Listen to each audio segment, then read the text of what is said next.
Methane is prepared by heating anhydrous sodium ethanoate with soda lime, a non-deliquescent form of sodium hydroxide. Ethene is prepared by the dehydration of ethanol using excess concentrated sulfuric acid. Ethine is prepared by dripping cold water onto calcium carbide.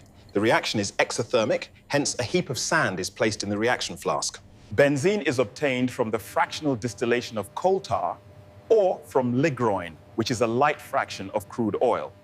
Benzene is also obtained by heating benzoic acid with calcium oxide and by passing ethine through a red-hot tube.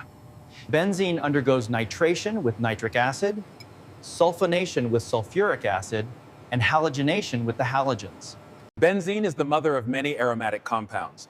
August Keckel has suggested its hexagonal structure. 3 double bonds alternate with the single bonds. The structure of benzene indicates that the double bonds are delocalized around the ring with pi electrons. It also indicates resonance. I dig it. The concept of resonance was used to explain that the real structure of benzene is a hybrid of the two Kekule structures.